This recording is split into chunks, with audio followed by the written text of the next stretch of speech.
Good morning. It's Wednesday morning again, and today we're going to talk about solving problems. And I'd like to do it a little bit differently this morning.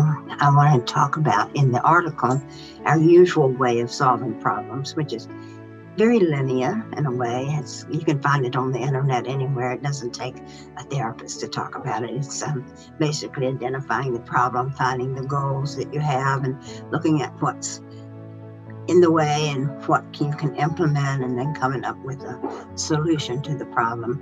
But today I want to talk about something that I'm investigating on my own, and that is, instead of using that left brain process, which is sometimes considered more masculine, it's certainly we as women have the left and the right, and so as our men have the left and the right too. But just predominantly it's associated, the left brain with the analytical thinking, and the right brain with more the feeling, sensing, and creative and artistic thinking. So I am in the process of developing a model for some alleviation of problems using the right brain side and using the spiritual dark and the lightness, the psycho-spiritual dark and the lightness. And one of the ways I'd like to just touch on it today is with eating, because so many people, and we spend so much money on diets and diet food, diet programs. Every time you watch TV or the internet, let's say, there are, in my email, I get 4 or 5 every day of new different kind of programs, this supplement or that supplement. And I think it's been told that we spend, I'm going to say billions of dollars, but it could be trillions. It could be millions. I'm not sure of the figure, but a lot of money on diet and dieting and diet food and preoccupation with body and everything. So it's my hope that out of this model I'm working on, that we can move beyond looking at in some ways it's like the tabernacle in the Bible, where everything is do this, do this, do this, as opposed to the temple in the New Testament, where it's within. And so my goal is to look at healing from within with the food issue as an example.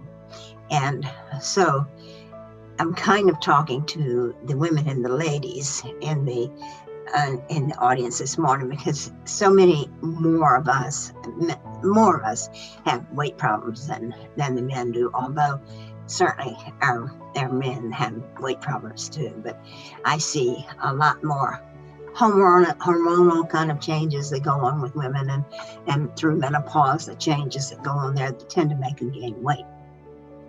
So what I'm working on, and you can count on me to get more information to you, is having you do some experiential work to represent the light, some experiential work to represent the dark, and then have them battle that out in your experiential work.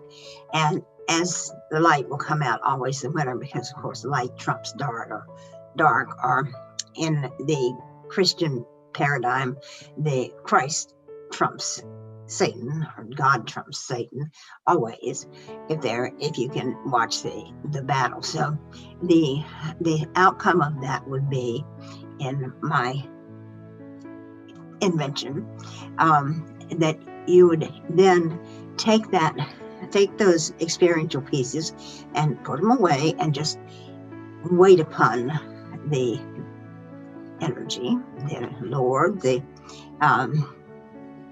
force, the powers, and at that point become a normal eater, or the problem being solved from within. And so I'll be talking more about that as time goes on, because I'm just beginning to go through that process. But I have a feeling during that period of time when you're waiting that you might put on 13 pounds or so. But once you finish that, and in, as I say, his own time, or its own time, or your mind's own time, that the readiness comes, I am hoping that we will turn into just normality, like a person who doesn't have any problem with it, and not have to go on diets or watch food or anything, but we just know from our intuition. And so this is a process that I'll be writing about, but it's a process of problem solving, not so much from step, but from to arrive at a solution based on intuition, or we might say the power within or the spirit within. But I'm going to call it for right now, since so many of my subscribers are secular. And so I don't want to be over spiritual and assume that everything is, that everybody is in the same boat that I might be in or you might be in. But to make it secular, I'll call it intuition. And that you know that you'll be eating when you're hungry. And your intuition will say, I think I'd like to have black beans, or I think I'd like to have this, or I'd like to have this. But you'll know from within, instead of having to look on a little sheet of paper and follow a program. So I'm going to end with that today. Next week, we have an interesting conclusion to this battle between the light and the dark. And that is, it's all good. So we'll just have to wait and see how that develops, because we don't often assume that it's all good, but I have heard the expression it's all good, and that's why I picked the topic. So I'll be looking forward to seeing what unfolds for me as I plan that topic, and I'll see you next week. And thank you so much for letting me chat that out with you today.